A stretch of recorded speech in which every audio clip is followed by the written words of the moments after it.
Assalamualaikum warahmatullahi wabarakatuh. Salam guru penggerak. Bertemu kembali dengan saya Soniawati, CGP Angkatan 11 Kabupaten Karawang dari SMA Negeri 3 Cikampek. Kali ini saya ingin berbagi aksi nyata mengenai diseminasi budaya positif di sekolah. Adapun fasilitator saya yaitu Ibu Siti Masito SPD dan pengajar praktik saya yaitu Ibu Pipit Noviani SPD MPD. Latar belakang dari kegiatan aksi nyata saya yaitu bahwa kebutuhan akan lingkungan yang nyaman, aman, dan kondusif di sekolah mutlak diperlukan. Kondisi lingkungan yang sedemikian itu bisa diwujudkan apabila semakin banyak pihak yang memahami pentingnya menciptakan budaya positif di sekolah.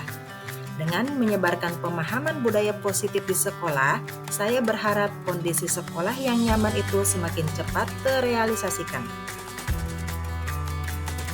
Adapun tujuan aksi nyata, saya bagi menjadi dua bagian, yaitu bagian internal dan bagian eksternal.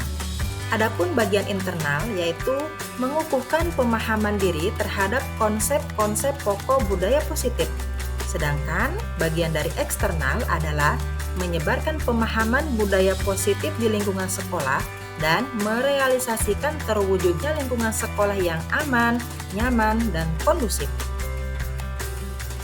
Adapun tolak ukur keberhasilan saya bagi menjadi 3 bagian. Yang pertama, semakin banyak yang memahami budaya positif di lingkungan sekolah. Yang kedua, terwujudnya keyakinan kelas melalui kesepakatan antara guru dan murid. Yang ketiga, guru menerapkan posisi kontrol sebagai manajer dalam menyelesaikan permasalahan indisipliner murid. Kegiatan yang akan saya lakukan yaitu pertama kali berkoordinasi dengan kepala sekolah dan meminta izin untuk pelaksanaan kegiatan diseminasi budaya positif di sekolah. Kemudian menentukan waktu, tempat, dan membuat undangan kegiatan. Berikutnya, merancang dan menyusun materi yang akan disampaikan pada kegiatan diseminasi budaya positif. Yang terakhir yaitu mengumpulkan guru dan staf sekolah untuk menyampaikan materi pokok tentang budaya positif di sekolah.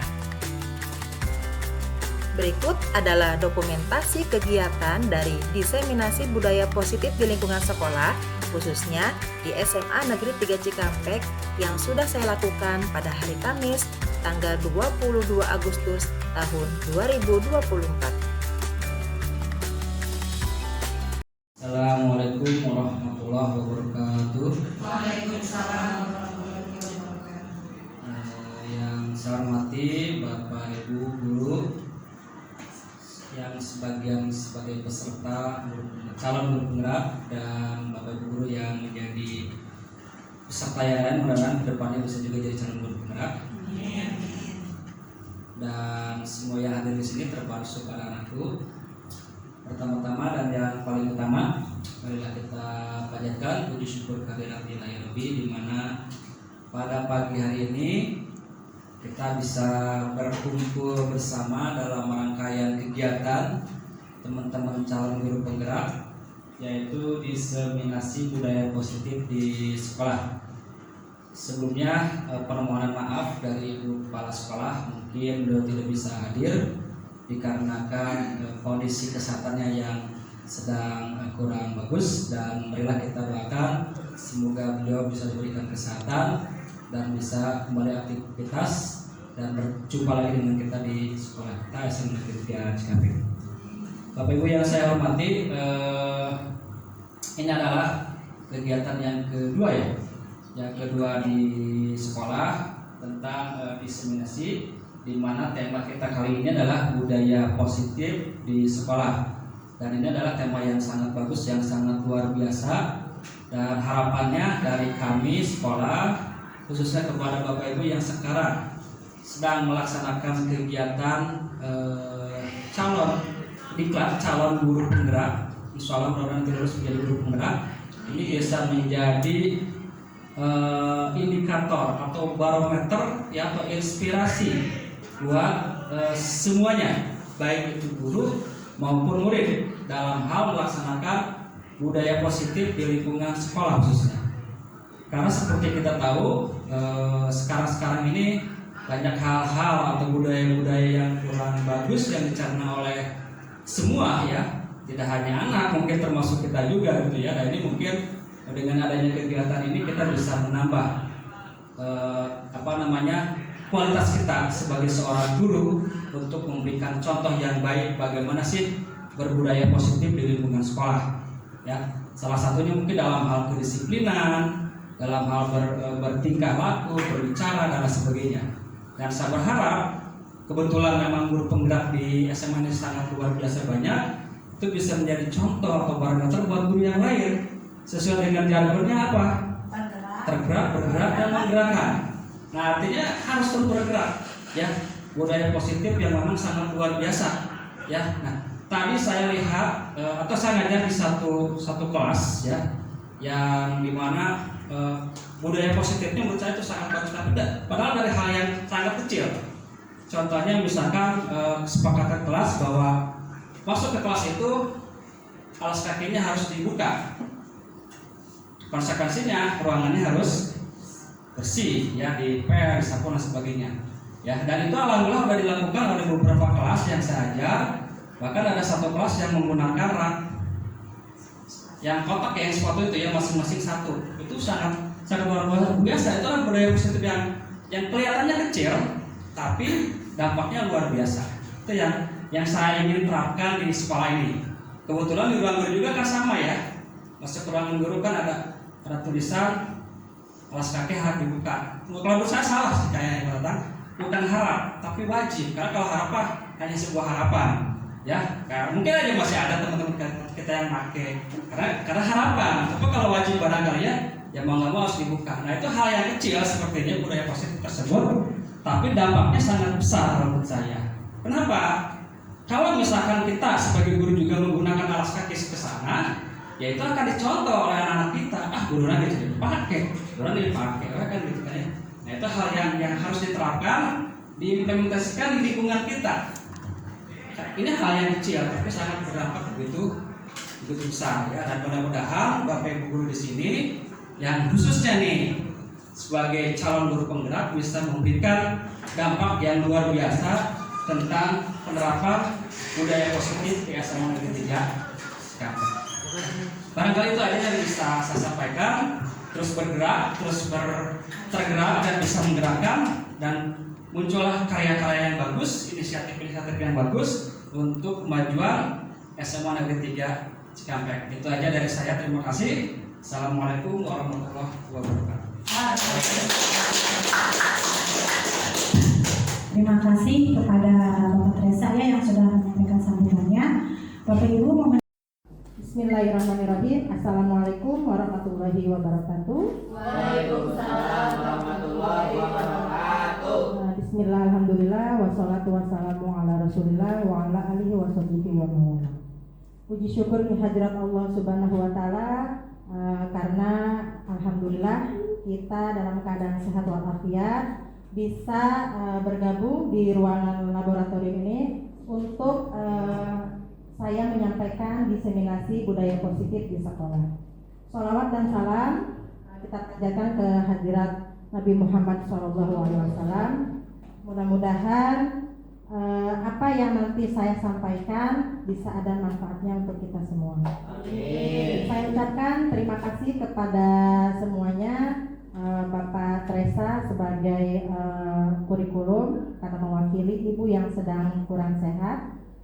Kemudian saya ucapkan terima kasih kepada Bapak Ibu semuanya karena telah meluangkan waktu untuk bisa menjadi audiens saya di sini dalam pemaparan tugas saya sebagai CGP.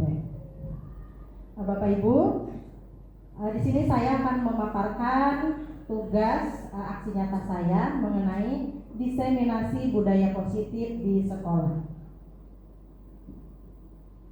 Latar belakang yang saya ambil dari tugas ini yaitu mengenai diseminasi, kita ingin menciptakan suatu lingkungan sekolah yang nyaman, yang kondusif, yang aman.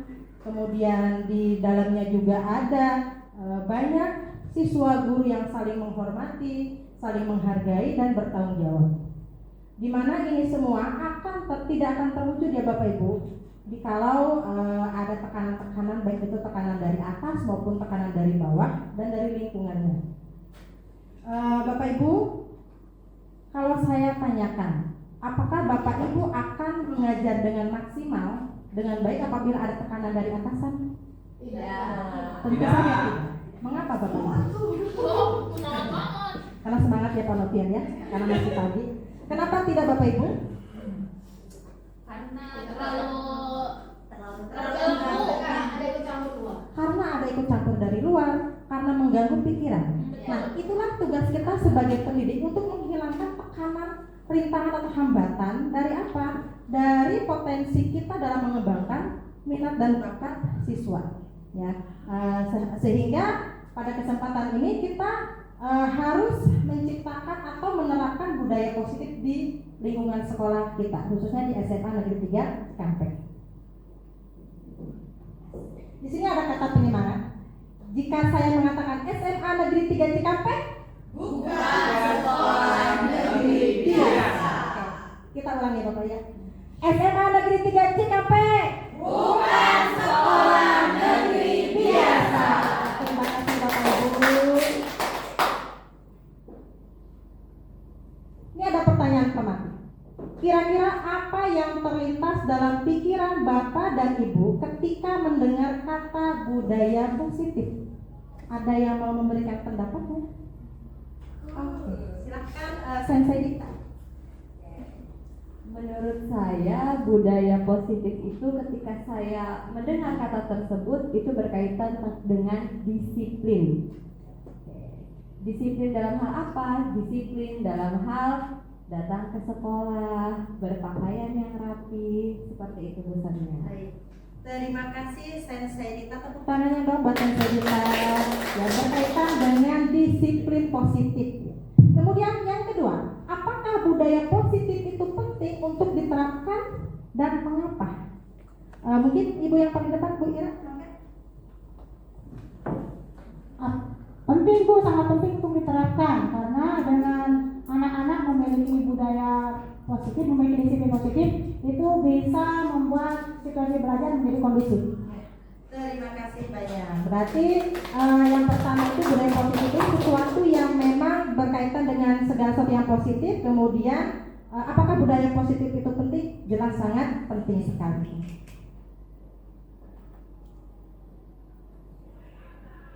Kemudian diseminasi budaya positif salah satunya terdapat pada profil pelajar Pancasila. Sebetulnya untuk profil pelajar Pancasila sudah pernah saya bahas di pertemuan sebelumnya. Nah, tapi ini hanya untuk mengingatkan saja Bapak Ibu. Profil pelajar Pancasila itu terdiri dari 6. Yang pertama ada beriman, bertakwa kepada Tuhan Yang Maha Esa dan berakhlak mulia. Kemudian berkebinekaan tunggal, bergotong royong, kreatif, bernalar kritis, dan mandiri. Kemudian apa yang harus dipahami untuk menciptakan budaya positif di sekolah? Di sini ada 7 poin. Yang pertama, merubah paradigma belajar, disiplin positif, motivasi perilaku manusia, kebutuhan dasar manusia, posisi kontrol restitusi, keyakinan kelas, dan segitiga restitusi. Nah ini ya, nanti kita akan melakukan suatu permainan, dan permainan di sini saya minta untuk berpasang-pasangan. Satu guru berperan sebagai A, yaitu menggenggam tangan. Ibu yang menggenggam tangan atau bapak yang menggenggam tangan itu mengibaratkan seakan-akan dalam genggaman tangan ibu itu ada sesuatu yang berharga. Sesuatu yang berharga yang dimana itu tidak ingin diketahui oleh orang lain atau bahkan tidak ingin diambil oleh orang lain. Nah, yang B yang berperan sebagai guru B itu berupaya untuk membuka genggaman dari guru yang A. Dengan apa? Boleh dengan cara rayuan, dengan bujukan, dengan memberikan hadiah, atau bahkan dengan ancaman. Maka Bapak Ibu coba berpasang-pasangan, mungkin Bapak dengan Bapak lagi gitu ya. Lepas kita. Oh iya, silakan. Saya kasih waktu sekitar 30 detik ya Bapak Ibu ya. Bisa dimulai? Mangga. Nanti nggak diajakin lah kalau nggak dibuka. Bukain dong, Bu.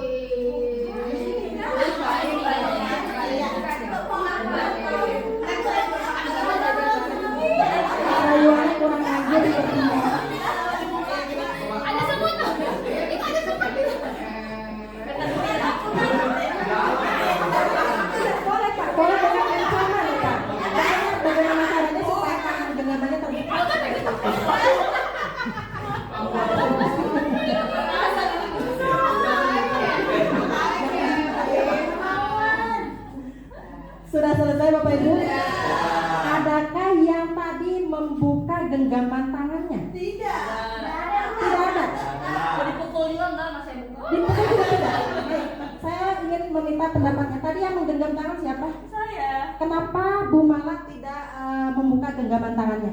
Karena ini sesuatu yang berharga untuk saya. Ya, karena ada sesuatu yang berharga untuk saya. Berarti sama sekali tidak ada yang membuka. Ini rayuannya kurang manjur berarti ya. Atau hadiahnya kurang tidak seimbang gitu ya. Tidak seimbang dengan sesuatu yang berharga di sana. Seharusnya ini permainannya di posisinya diganti, tapi karena mungkin waktu ya Bapak Ibu. Jadi begini. Kenapa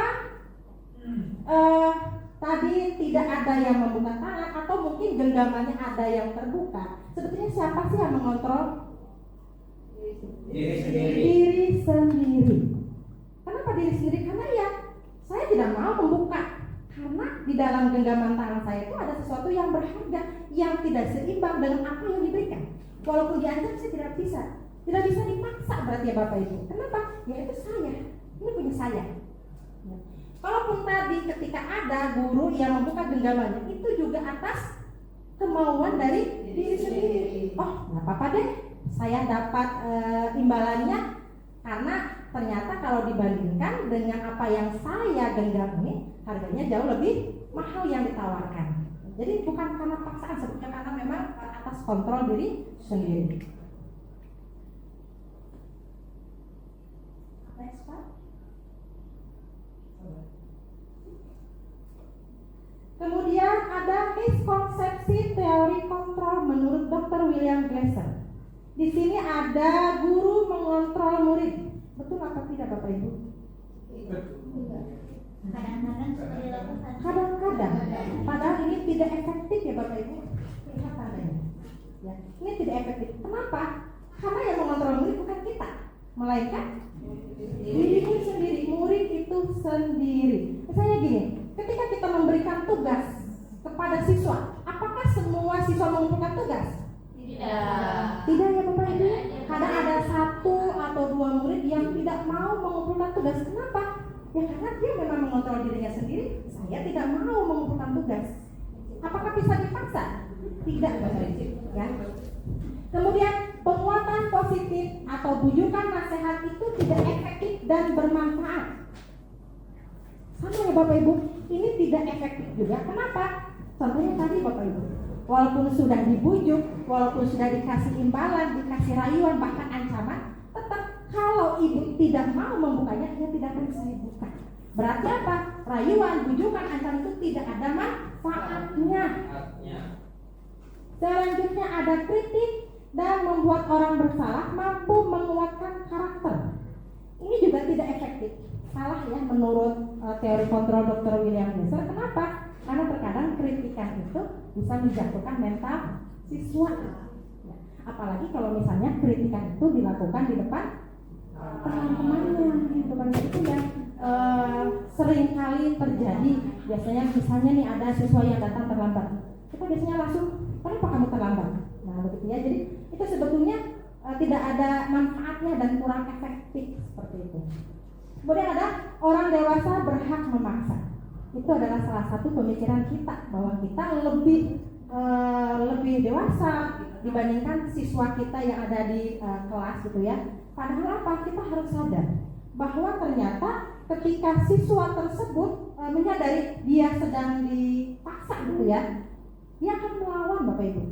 Bahkan apa? Dampak yang lebih parahnya dia akan membenci kita. Bisa jadi besoknya, minggu depannya dia tidak mau hadir, tidak mau datang ke sekolah di jam kita mengajar. Jadi imbasnya ini sangat-sangat tidak baik sekali. Ya.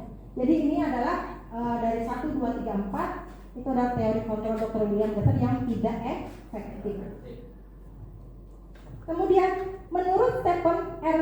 Covey 1991, jika kita ingin membuat kemajuan atau suatu perubahan, maka sebetulnya cara pandang kita terhadap manusia, cara pandang kita terhadap melihat dunia, dan cara pandang kita terhadap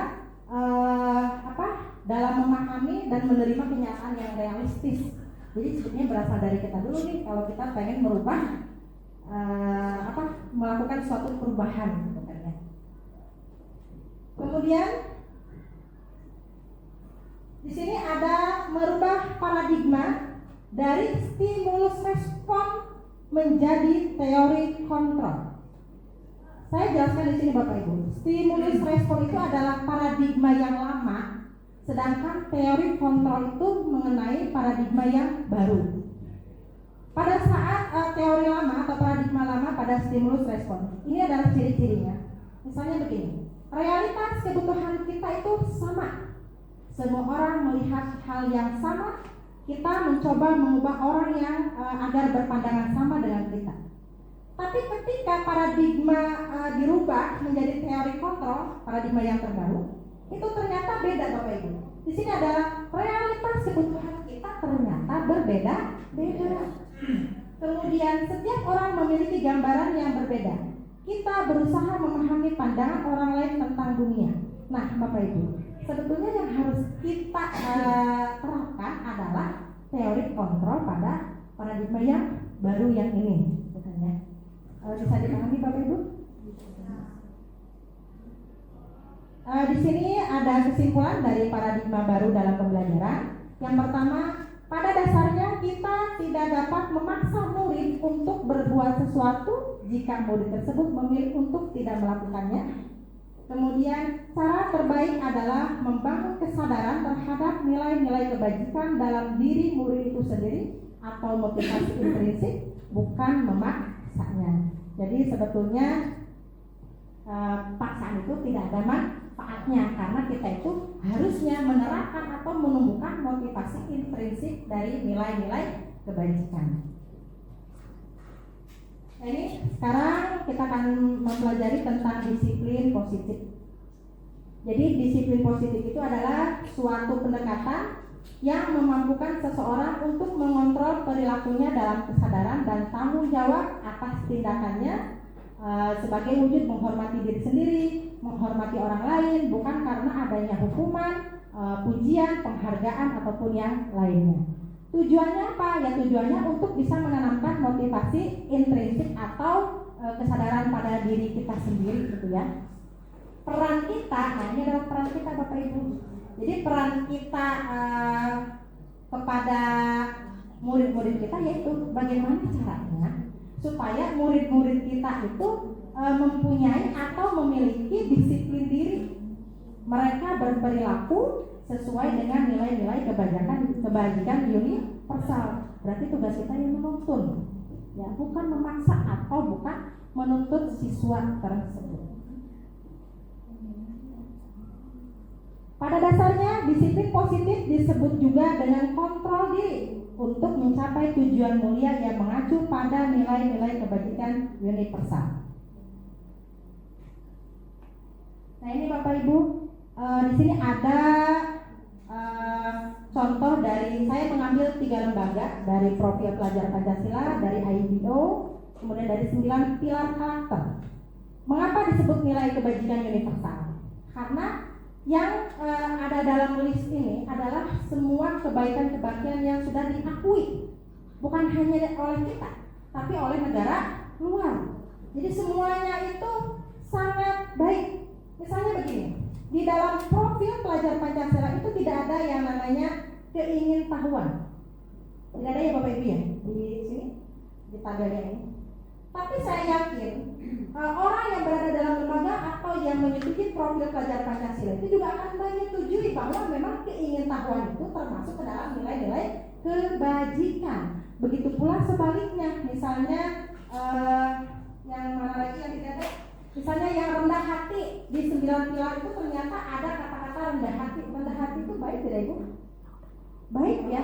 Sementara di profil pelajar Pancasila kan tidak ada.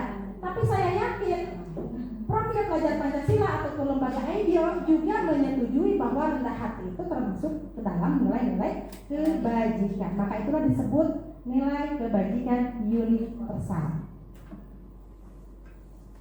Nah di sini ada 3 motivasi perilaku manusia. Yang pertama menghindari hukuman dan ketidaknyamanan. Yang kedua ingin mendapat pujian dan penghargaan.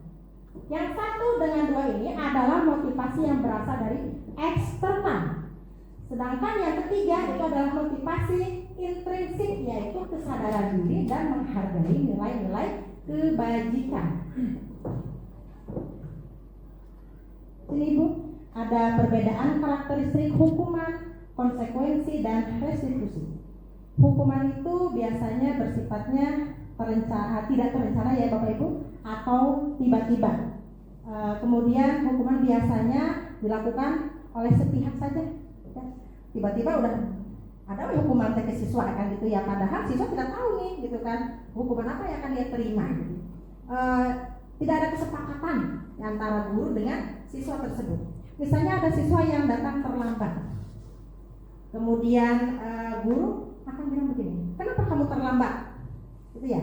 Sekarang kamu keliling lapangan 3 kali putaran. Misalnya wow sekali, langsung wow. Padahal yang dihukum adalah siswanya, bukan gurunya, kan begitu ya. Nah di situ atau lebih dikerucutkan lagi, hukuman itu biasanya tidak sejalan dengan apa yang dilakukan dengan kesalahannya. Misalnya ada siswa yang memecahkan kaca, kacanya berantakan ya Bapak Ibu? Berantakan. Ya. Tapi hukuman yang didapat siswa berlari di lapangan. Apakah sejalan antara tadi memecahkan kaca dengan berlari di lapangan? Tidak. Jelas tidak kan gitu ya, tidak sejalan. Itulah yang namanya hukuman. Apalagi kalau misalnya hukuman itu biasanya ya Bapak Ibu bisa membuat mental anak jatuh ya. Dia berlari sehingga teman-temannya itu melihat lagi dihukum, mentalnya jadi down, kemudian timbul rasa apa? Dendam.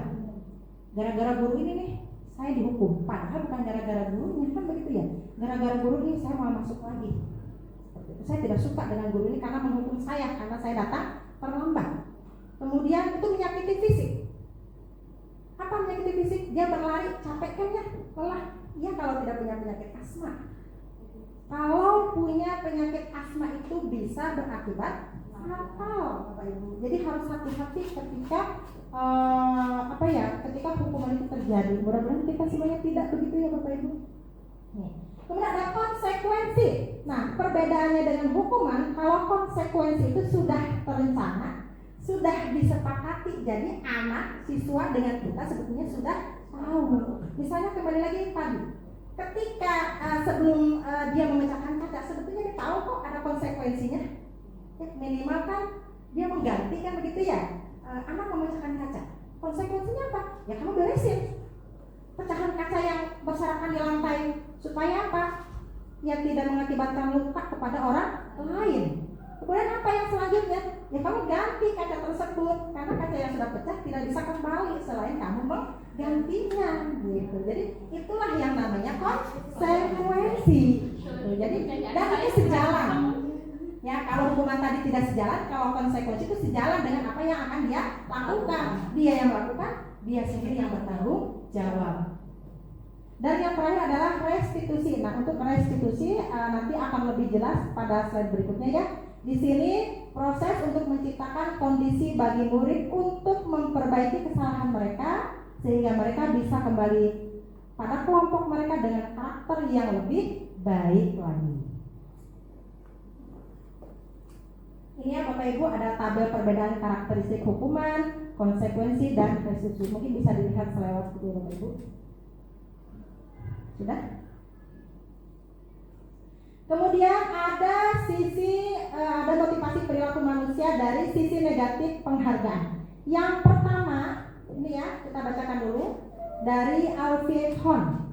Saat kita berulang kali menjanjikan hadiah kepada anak-anak agar berperilaku bertanggung jawab, atau kepada seorang murid agar mempelajari sesuatu yang baru, atau kepada seorang karyawan agar melakukan pekerjaan yang berkualitas, maka sebenarnya kita sedang berasumsi mereka tidak dapat melakukannya, atau mereka tidak akan memilih untuk melakukannya. Ternyata apa? Oh ternyata ada sisi negatif ketika kita mendapatkan penghargaan. Ada embel-embel hadiahnya seperti itu ya Bapak Ibu. Yang pertama efektif untuk jangka yang pendek, tidak efektif untuk jangka yang panjang. Kedua menyebabkan hilangnya motivasi intrinsik. Karena memang ya Bapak Ibu, kalau misalnya ada penghargaan atau ada imbalan di belakang, kita akan bekerja sesuai dengan imbalannya. Ya, siswa itu akan rajin kalau misalnya ada imbalannya. Kalau misalnya tidak ada imbalannya, apakah akan rajin juga? Tidak. Karena apa ya?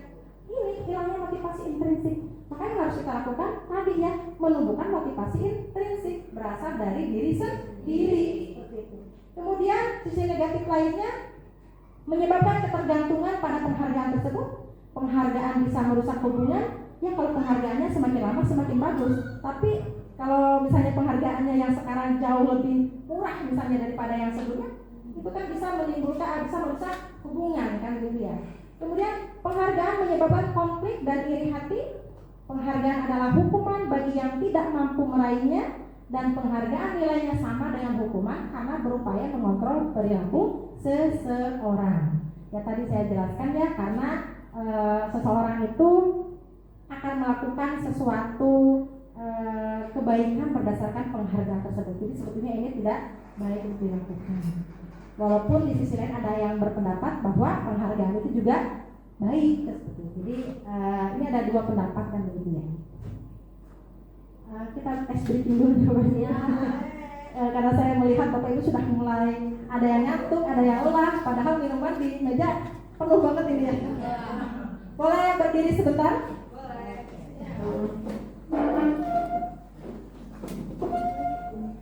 Bolehlah bergerak-gerak gitu ya, sambil memperlihatkan badannya gitu ya. Menggeliat. Melihat.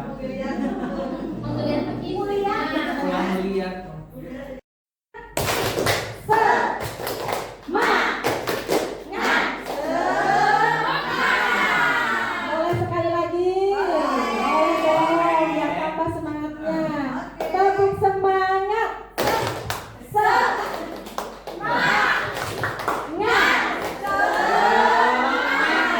Luar biasa sekali Bapak Ibu, terima kasih banyak.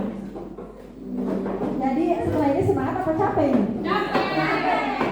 Mudah-mudahan tambah semangat ya, karena sudah tidak jenuh. Kita lanjutkan Bapak Ibu mengenai kebutuhan dasar manusia.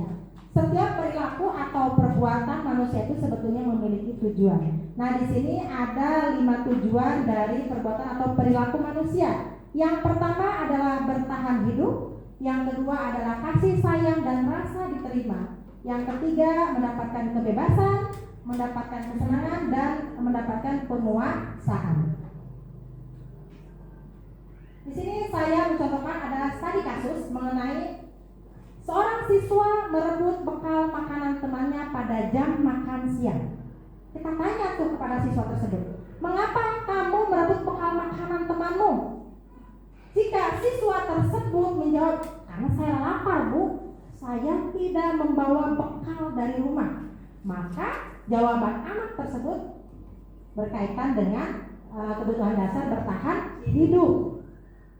Tapi jika anak tersebut menjawab, saya merasa senang temannya jadi memperhatikan dia. Bu, biasanya anak kalau misalnya makanannya direbut ya, ngadu gak ke wali kelasnya? Ngadu. Akhirnya apa yang dilakukan wali kelas? Memanggil siswa yang merebut makanannya. Ternyata apa? Ternyata apa yang dilakukan itu, dia itu senang, dia itu merasa diterima dan dia merasa diperhatikan seperti itu ya. Karena dipanggil kan sama wali kelas, saya dipanggil,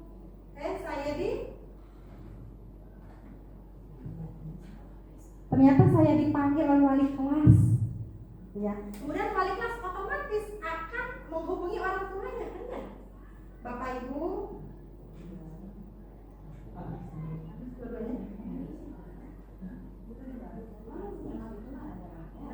Bapak Ibu, punten ini anaknya tadi merebut bekal temannya.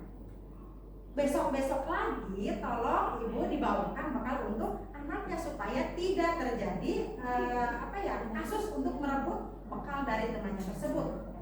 Kemudian ada yang bosan dengan bekalnya karena setiap hari membawa bekalnya yang sama. Tiap hari ibunya masaknya tempe, bukan yang tempe bacem, tempe goreng, tempe orek. Nah, ketika dia melihat temannya membawa ayam bakar, adalah ya kebebasan untuk dia, karena saya pengen ayam bakar punya teman saya, aja dia merebut lah.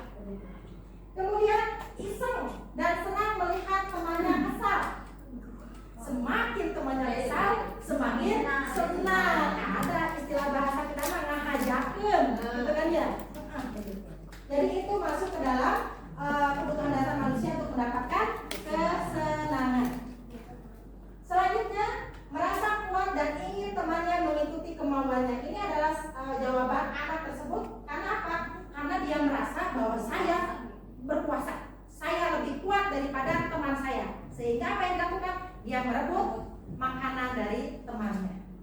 Itu ya Bapak Ibu. Next.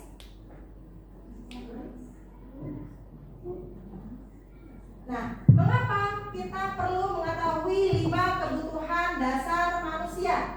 Karena yang pertama, setiap murid memiliki cara pandang yang berbeda dan perilakunya memiliki tujuan, yakni untuk memenuhi kebutuhan. Sudah bisa? Terima kasih Pak Luli. Kemudian, dengan memahami kebutuhan dasar murid, pendidik diharapkan dapat lebih mudah menentukan solusinya. Jadi kita itu harus paham dulu nih, sebetulnya kenapa anak melakukan A, kenapa anak melakukan B. Karena kalau sudah tahu apa tujuannya, maka kita akan bisa memberikan solusinya. Next Pak. Kemudian di sini ada posisi kontrol restitusi. Ketika terjadi suatu pelanggaran peraturan, maka guru kemungkinan akan menerapkan salah satu dari 5 posisi kontrol. Yang pertama sebagai penghukum, kemudian sebagai pembuat rasa bersalah, sebagai teman, sebagai pemantau, atau sebagai manajer. Nanti kira-kira setelah saya jelaskan Bapak Ibu sebagaimana nih posisinya. Saya berharap semuanya baik gitu kan ya. Di sini ada pertanyaan pematik. Setuju atau tidak setuju? Pemberian hukuman dapat mendisiplinkan siswa. Setuju tidak? Tidak. Kenapa tidak setuju? Karena kalau dihukum itu walaupun anak pada awalnya itu mengikuti, tapi dia itu belum memiliki kesadaran, belum muncul keinginannya untuk memperbaiki. Jadi dia tidak akan efektif kalau menggunakan hukuman. Jadi dengan hukuman tidak efektif ya, karena memang terpaksa gitu ya. Kemudian pemberian hadiah dapat meningkatkan prestasi siswa. Setuju atau tidak setuju? Bingung ini sepertinya. Tidak ada yang menjawab. Saya ulangi, pemberian hadiah dapat meningkatkan prestasi siswa. Setuju? Setuju dan tidak setuju. Berarti disesuaikan dengan konteksnya atau situasi yang nanti peristiwa itu berjalan kan begitu ya. Kemudian guru harus mampu memberikan solusi terhadap siswa yang bermasalah. Guru harus mampu memberikan solusi terhadap siswa yang bermasalah. Setuju tidak? Setuju. Kenapa Pak Ruli setuju? Guru itu harus memberikan solusi bila mana murid terkena masalah, karena sejatinya seorang guru itu harus bisa menuntun murid ke arah yang lebih baik, yang utamanya yaitu mengenai aspek sikap. Nah, dalam hal ini kalau misalkan sikap murid dari yang awalnya kurang baik kemudian diberikan solusi oleh guru, oleh kita, menjadi sikapnya lebih baik lagi, maka artinya murid insya Allah akan lebih aware terhadap kita selaku seorang guru. Baik, terima kasih Pak Ruli. Ya, yang terakhir adalah guru berperan sebagai teman bagi siswa. Setuju tidak Ibu? Setuju. Guru berperan sebagai siswa setuju? Baik, terima kasih. Next. Nah, di sini ya penjelasannya. Posisi kontrol restitusi. Yang pertama tadi sebagai penghukum. Menetapkan identitas gagal pada murid, tidak menumbuhkan motivasi intrinsik, berperilaku kontrol negatif, itu kitanya ya. Kemudian guru membentak, menghardik, memarahi, hasilnya muncullah dendam dan perlawanan. Jadi yang saya sebutkan tadi adalah ciri-ciri dari posisi kontrol penghukum. Jadi biasanya misalnya ada siswa yang terlambat, langsung kita marahi kan begitu ya. Kenapa kamu terlambat? Karena misalnya seperti itu. Dan itu adalah cermin kita berperilaku kontrol negatif. Sehingga apa? Ketika anak dimarahi itu tidak akan menumbuhkan motivasi intrinsik. Ingat Bapak Ibu, motivasi intrinsik itu adalah kesadaran dari diri sendiri. Yang di sini adalah siswanya kan begitu ya. Sehingga apa? Siswanya merasa gagal. Oh, saya gagal ternyata karena saya dimarahi oleh guru. Dampaknya apa? Ketika kita memposisikan sebagai penghukum, muncullah dendam, kesel, dendam, dan bahkan bisa jadi siswa tersebut akan melawan. Kenapa saya dihukum Bu? Saya kan cuma datang terlambat. Kenapa saya harus keliling lapangan? Dia melakukan pembantahan atau perlawanan terhadap guru tersebut. Yang kedua, menjelaskan yang kedua, posisi kontrol sebagai pembuat rasa bersalah. Ini juga hampir sama dengan yang di atas. Yang membedakan adalah guru di sini berceramah dan menasihati. Kenapa kamu datangnya terlambat? Apakah ibumu tidak membangunkan kamu? Kamu nggak pasang alarm? Lain kali kamu jangan begitu. Kamu harus bisa pasang alarm, ya gitu ya. Ngomel terus, ceramah terus. Apalagi kalau misalnya menasihatinya di depan teman-teman yang ternyata itu juga tidak efektif. Kenapa begitu? Karena tidak menumbuhkan motivasi intrinsik pada murid. Akhirnya murid juga merasa, aduh saya begini ternyata ya, merasa jadinya gagal. Hasilnya apa? Hasilnya dia bisa menyembunyikan alasan yang tepat. Dia bisa juga berbohong. Karena apa? Untuk menyelamatkan dirinya. Maaf ibu, saya terlambat gara-gara ban motor saya pecah. Padahal alasannya bukan karena ban motornya pecah. Bisa jadi dia terlambat gara-gara tidur bangunnya kesiangan. Yang ketiga, posisi kontrol sebagai teman. Nah, di sini meletakkan identitas sukses pada murid, kemudian tidak menumbuhkan motivasi intrinsik, guru berperilaku kontrol positif, guru membuat alasan-alasan untuk muridnya. Akhirnya apa? Akhirnya siswa tersebut ketergantungan. Misalnya begini, kamu datang terlambat, ya sudah, langsung duduk saja di kursinya, biar nanti masalah absen ibu bereskan deh. Gitu. Lain kali kamu jangan ulangi ya. Tapi apa yang kita lakukan? Kita memang tidak memarahi, kita memang tidak membentak ya. Tapi apa? Itu juga tidak menumbuhkan motivasi intrinsik. Pelajarannya Bu Malama enak.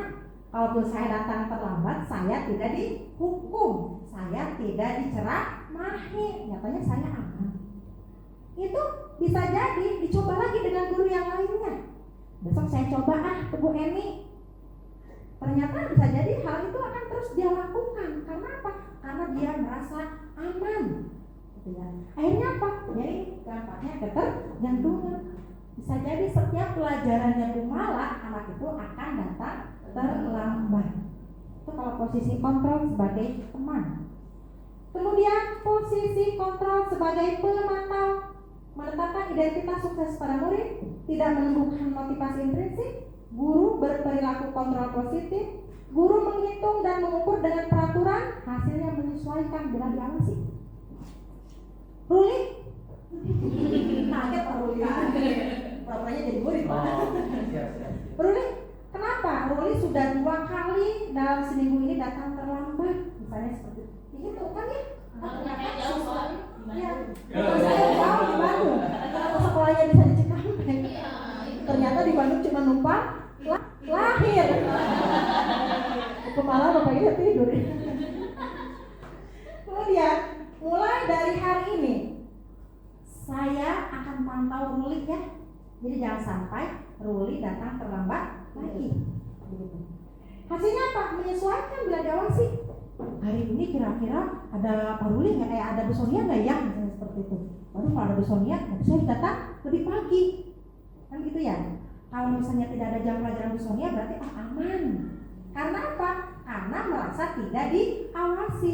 Berarti itu juga tidak menumbuhkan motivasi intrinsik. Itu maksudnya ya Bapak Ibu dari posisi kontrol pemantau. Selanjutnya yang terakhir adalah posisi kontrol sebagai manajer. Nah ini menetapkan identitas sukses pada murid, menumbuhkan motivasi intrinsik, guru berperilaku kontrol diri, guru mengajukan pertanyaan-pertanyaan, dan akhirnya apa? Siswa tersebut bisa mempunyai karakter yang jauh lebih baik. Saya tadi saya datang terlambat, Ruli datang terlambat. Kemudian Pak Ruli lagi katanya. Tidak apa-apa Pak. Misalnya Ruli terlambat lagi. Ruli nanti di jam setelah istirahat tolong ke ruangan ibu ya, misalnya di ruangan BK. Ibu bapak jangan sampai lupa ketika anak melakukan suatu kesalahan, ketika kita mau memanggil, jangan sampai ada orang ketiga di sana. Ya, untuk menjaga apa? Menjaga identitas, menjaga perasaan dari siswa tersebut. Maka kalau bisa di ruangan BK gitu kan ya. Nanti temui ibu di ruangan BK, kita ngobrol santai. Jadi jangan sampai anak usia, pegang kan gitu ya. Jangan-jangan yang ada sebelum panggilan, sebelum masuk gitu ya. Ya dari sana. Nah, di sana nanti kita akan mengajukan pertanyaan-pertanyaan. Udah tahu kan kenapa dipanggil sama ibu sini? Begitu ya? Kenapa? Mengapa tadi terlambat? Alasannya apa? Terus nanti kedepannya bagaimana? Dan carikan solusinya. Mau bagaimana nanti kedepannya kan gitu. Sehingga apa? Ya sehingga itu akan menumbuhkan motivasi intris. Sekarang dia, oh iya bu, saya tadi datang terlambat karena ini. Akhirnya dia akan jadi karakter yang dia miliki itu akan lebih kuat karena dia menyadari bahwa kesalahannya itu solusinya ada dari dia sendiri. Nah, dari posisi kontrol yang 5 tadi, kira-kira mana yang paling diharapkan dari seorang pendidik untuk menumbuhkan motivasi intrinsik pada mereka? Manager. Jadi kalau misalnya sekarang posisi kita masih sebagai teman, posisi kita masih sebagai penghukum, mudah-mudahan setelah hari ini kita menjadi posisi kontrol di manajer. Bisa Bapak Ibu? Bisa. Mudah-mudahan bisa ya kita terapkan di sekolah kita. Nah, ini ada satu video supaya Bapak Ibu lebih jelas lagi dengan penjelasan yang tadi saya. Maka dilihat dulu ya.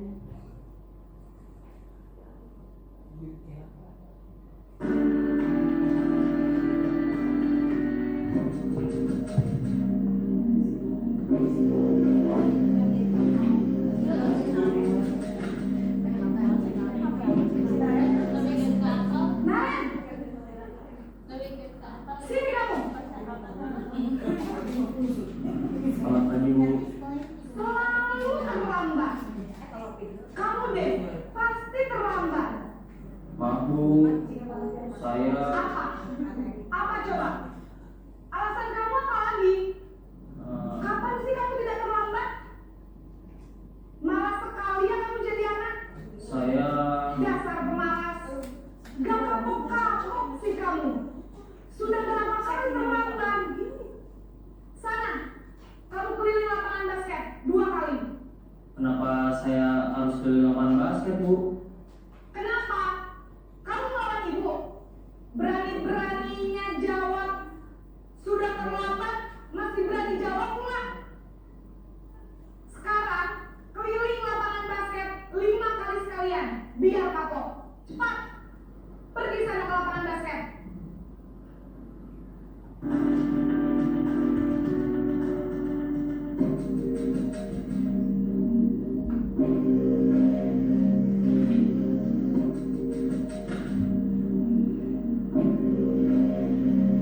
Naren!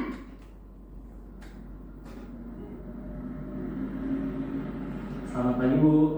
Naren, kamu kenapa terlambat lagi, nak? Ya Tuhan, Naren, kamu senang ya bikin ibu susah ya?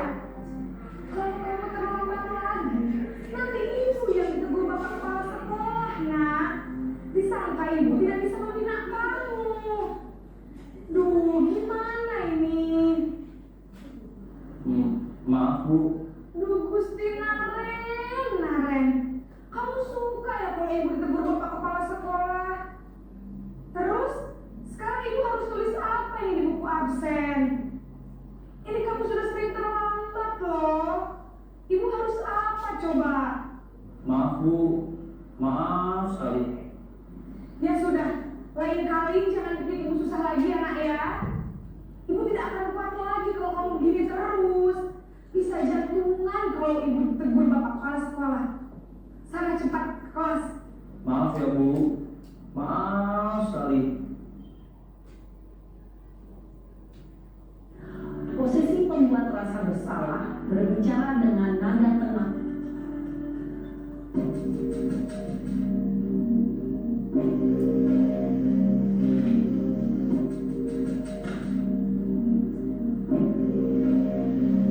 Naren!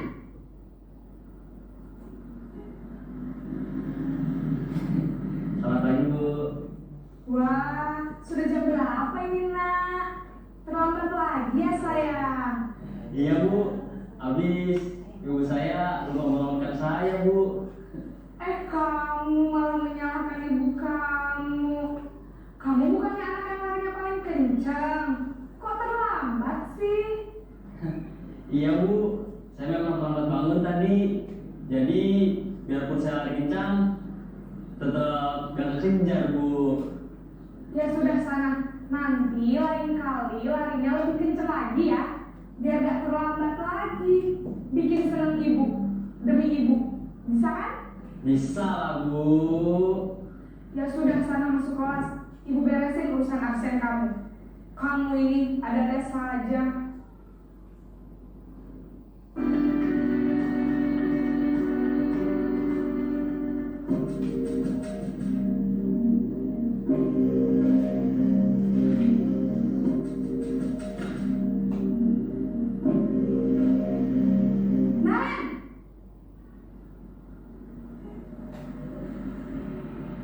Selamat pagi Bu. Naren, apa peraturan sekolah kita tentang jam berapa kita harus masuk sekolah, nak? Kita harus di sekolah jam 7 Bu. Iya betul, sekarang sudah jam 7.20. Naren sudah tahu konsekuensinya jika terlambat hadir. Paham Bu. Saya harus tinggal kelas pas jam istirahat selama 20 menit. Iya benar, konsekuensinya demikian. Jadi nanti jam 9.30 pas istirahat, kamu harus tinggal di kelas, kerjakan tugas tambahan untuk ketertinggalan kamu, ya? Baik Bu.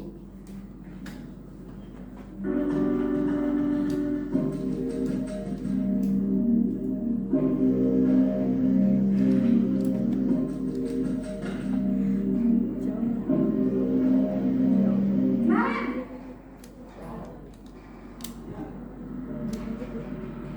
Selamat pagi Bu. Selamat pagi, Naren. Maaf Bu, saya terlambat.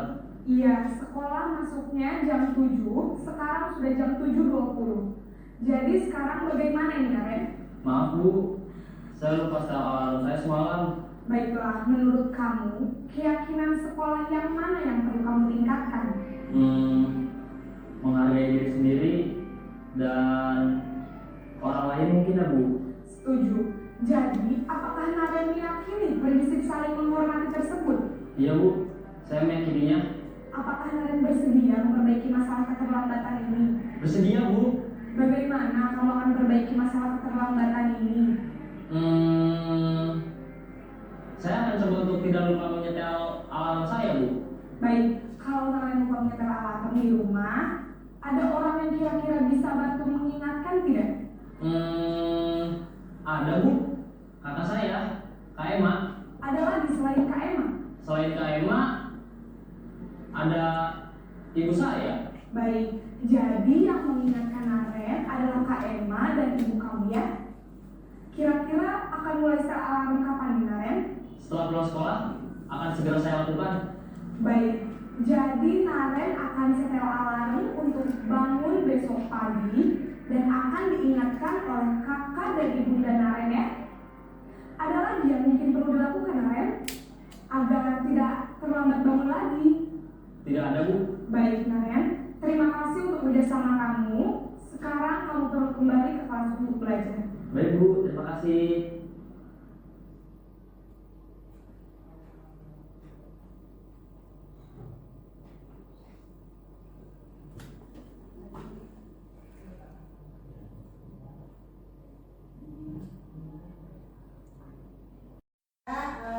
Melihat menonton bersama-sama ya mengenai posisi kontrol ya. Kemudian kita lanjutkan kepada keyakinan kelas. Di sini ada pertanyaan pemantik. Mengapa kita harus membuat keyakinan kelas? Mengapa tidak peraturan kelas saja? Ternyata di sini ada peraturan kelas dengan keyakinan kelas itu berbeda ya Bapak Ibu.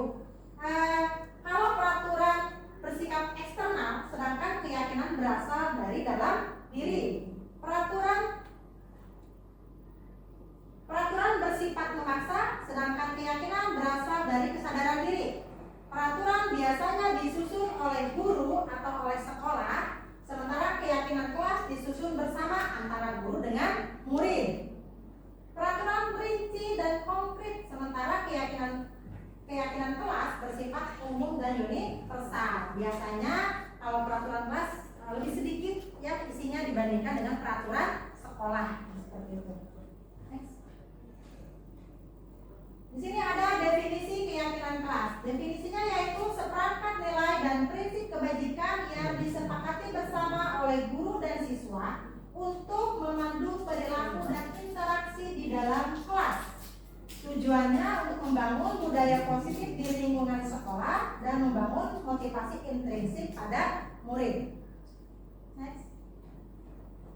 Ciri-ciri keyakinan kelas di sini ada 7, bersifat lebih abstrak, berupa pertanyaan-pertanyaan universal, pernyataannya dibuat dalam bentuk kalimat positif, poinnya tidak terlalu banyak, dapat diterapkan di lingkungan sekolah. Semua warga kelas hendaknya ikut berkontribusi dalam pembuatan keyakinan kelas, kemudian bersedia meninjau kembali keyakinan kelas dari waktu ke waktu.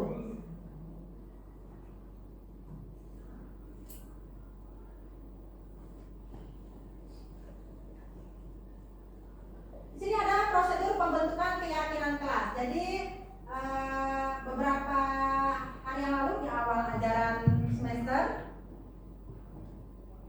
saya sudah membuat satu keyakinan kelas. Kebetulan saya wali kelas di F6. Jadi begini Bapak Ibu, setiap siswa itu sebetulnya mempunyai harapan ya, mempunyai impian di mana? Di dalam ruangannya, di dalam kelasnya. Supaya apa sih? Supaya apa kira-kira? Supaya nyaman.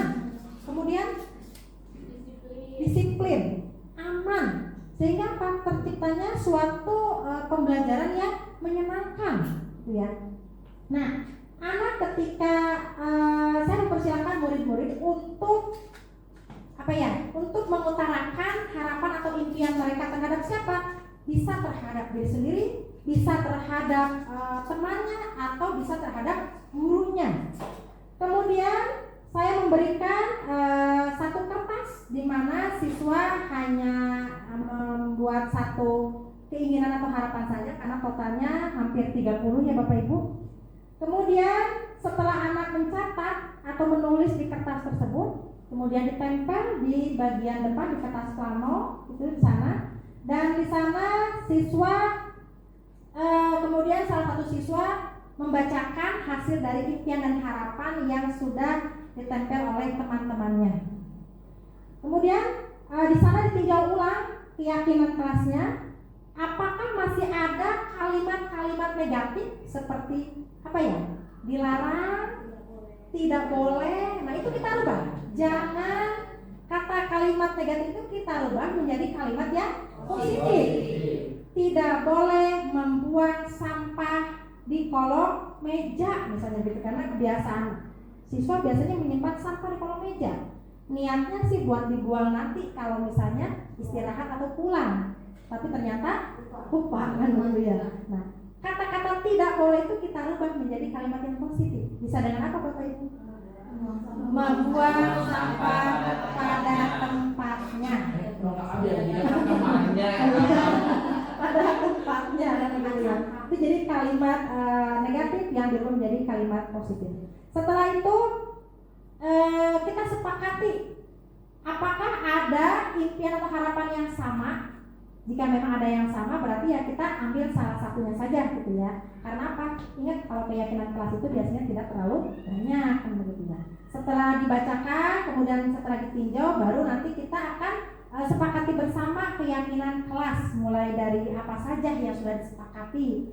Setelah itu bersama-sama semua siswa yang ada di F6 membacakan hasil dari keyakinan kelas yang sudah dibentuk antara guru, saya sebagai wali kelasnya, dengan seluruh warga siswa F6. Begitu ya Bapak Ibu. Next.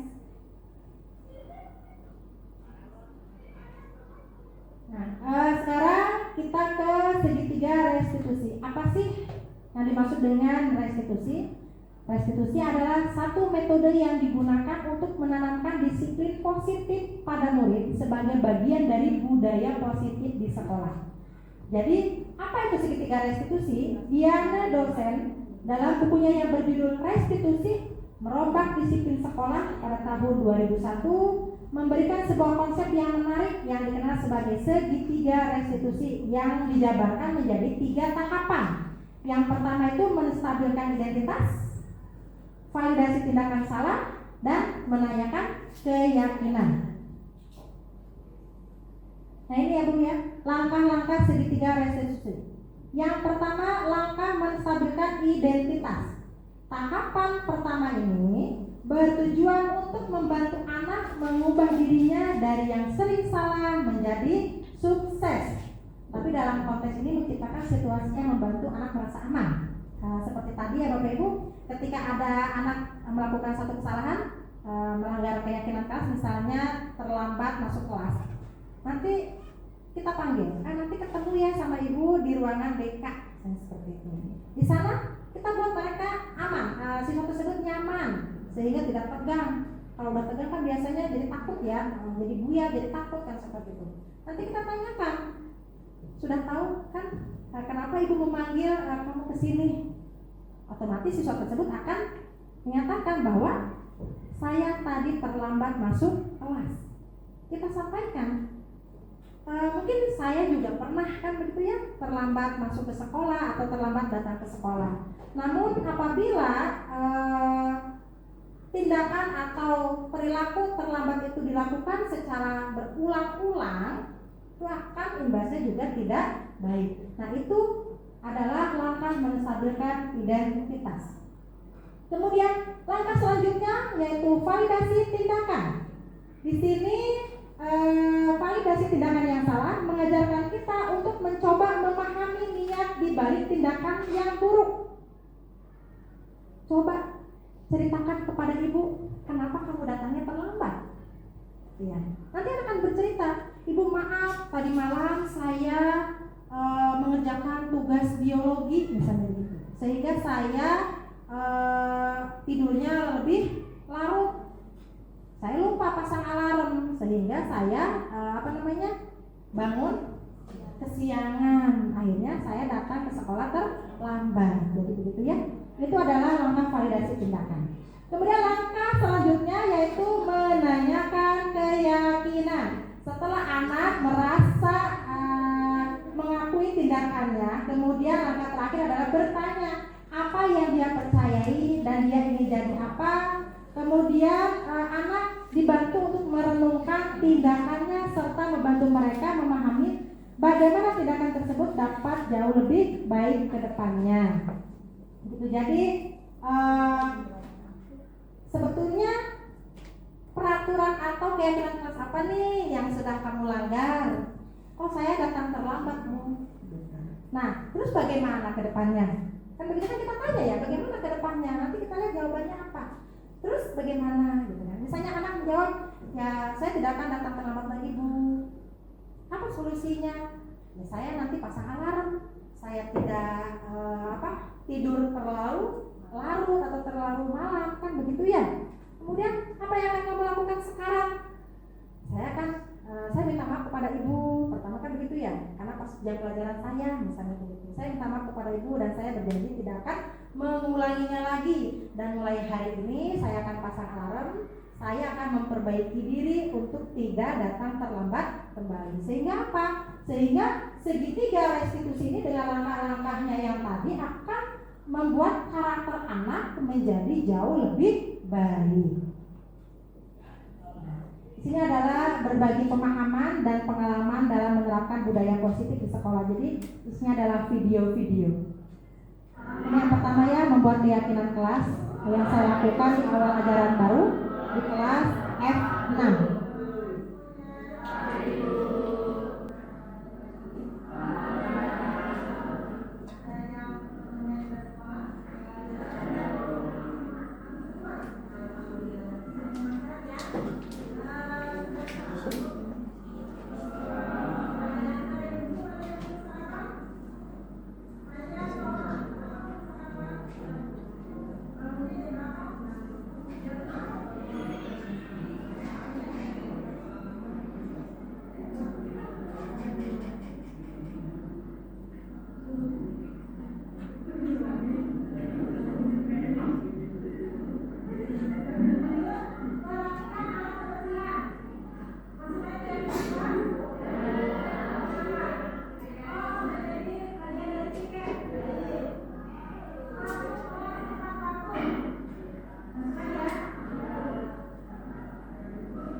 institusi gitu ya.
Terus kita kembali dari buat guru-guru nih yang pernah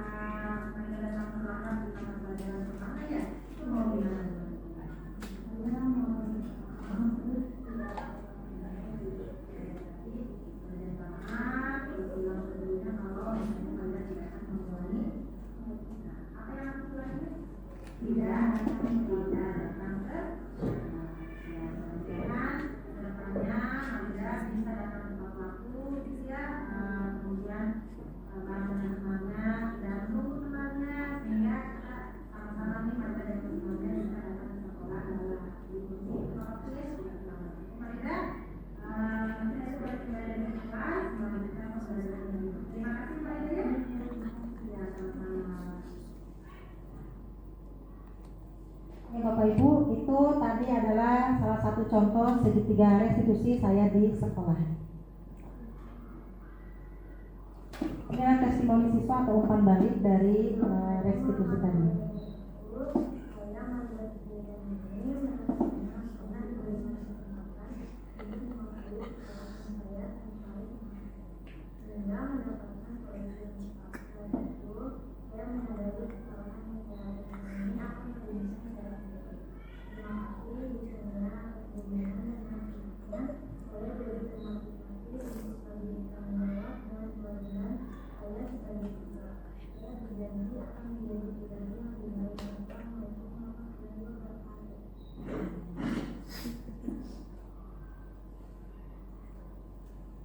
Ya, Pak Ruli punten. Alhamdulillah, sekarang kita berakhir di penghujung ya, yaitu di refleksi. Kira-kira dari Bapak dan Ibu apa sih yang sudah didapatkan dari pertemuan diseminasi budaya positif hari ini? Ada yang mau? Oh iya, boleh. Banyak sekali Bu Sonia yang sudah kita dapatkan ya pada hari ini. Apa-apa yang tadinya kita belum tahu ya, kadang-kadang kita menjadi guru di posisi penghukum ya, pembuat rasa bersalah, sehingga sekarang kita tahu bahwa yang terbaik adalah posisi manajer. Juga tadi ada segitiga restitusi ya, banyak sekali pembelajaran untuk kita sebagai guru untuk kedepannya lebih baik lagi. Terima kasih Bu Sonia. Sama-sama Ibu Ira, terima kasih pendapatnya. Yang kedua, bagaimana perasaan Bapak Ibu setelah pertemuan hari ini? Senang sekali. Senang apa senang? Senang sekali, alhamdulillah. Jadi pelajaran apa yang dapat diambil dari pertemuan ini?